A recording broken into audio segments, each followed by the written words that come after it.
Don't be rude. Are you kidding? Reality shows are my guilty pleasure. I know they're dumb. You know they're dumb. But are we still watching them? So when I saw Too Hot to Handle and its ridiculous concept, I was intrigued. Like, imagine winning $100,000 for literally doing nothing.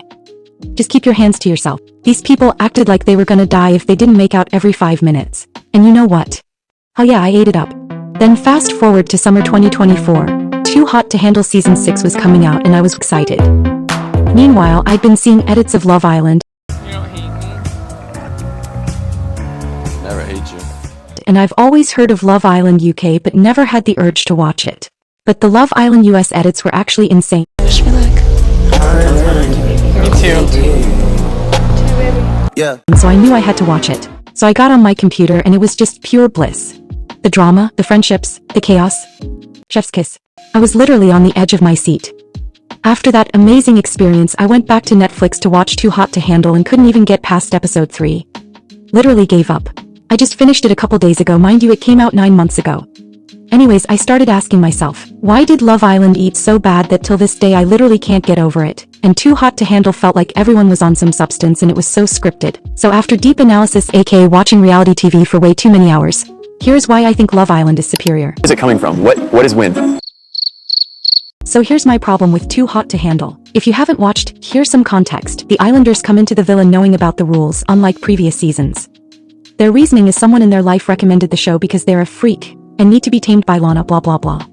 Then we meet bad Lana. She says there are no rules, so they start wild. And then normal Lana comes back and reveals it was all a plot. 2 Islanders who broke the most rules need to leave the place. Turns out they're not actually leaving, they're just going into banishment and come back with a lesson learned. But the rules are still the same. Don't kiss, don't hook up, win $100,000. Now the thing is, every single time someone breaks a rule, they're like, yeah, let's not tell anyone about this, let's keep this a secret. And it just got on my nerves. Lana is going to expose you. Stop saying that. You literally can't hide. And it's so obvious the producers told them, if you break a rule, keep it a secret for drama. Then Lana calls them to the cabana and we get this overdramatic moment where the Islanders try to figure out who broke the rules. And after a while it just gets so repetitive and boring. They broke the rules. Can we move on? You will be leaving my retreat today. This one genuinely irks me so bad I can't. In Too Hot to Handle, we always have the 2 main couples and the rest of the group become background characters, not even side characters, just background. You forget some of them exist halfway through, and it's just so weird. In Love Island, I love how everyone shines, even people who aren't in a couple. Like Liv, she didn't feel anyone and was basically single throughout the entire show. But she had her moments. At least she didn't become furniture. I didn't forget her name halfway through. Example, Kalisha. In episode 1 she was so funny and I was like, she's definitely gonna be my favorite. But I forgot she existed until they kicked her out. Just so stupid.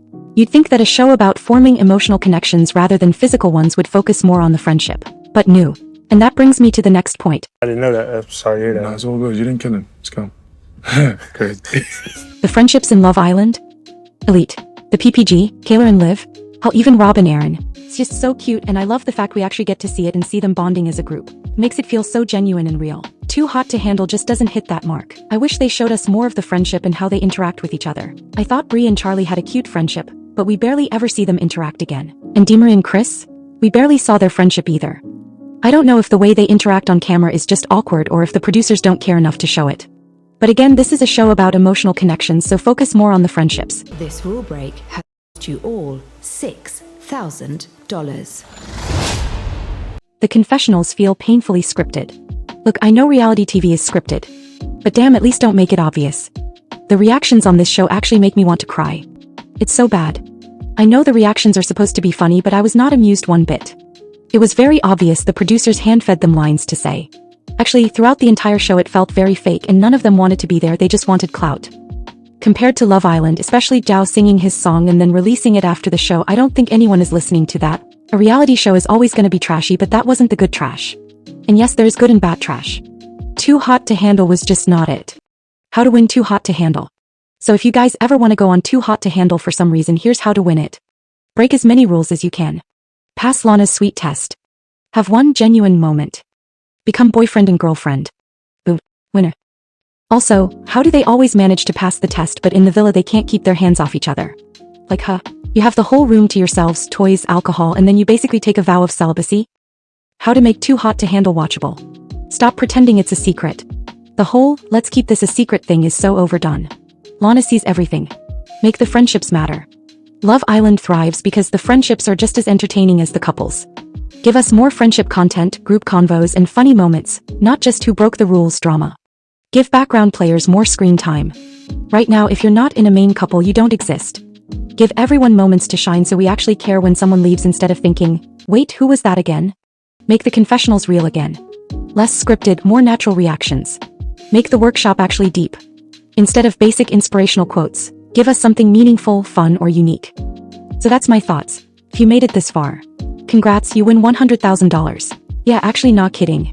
But you could subscribe? Hell no. But you got no confidence like me. Really wanna to do. Have you ever considered killing yourself?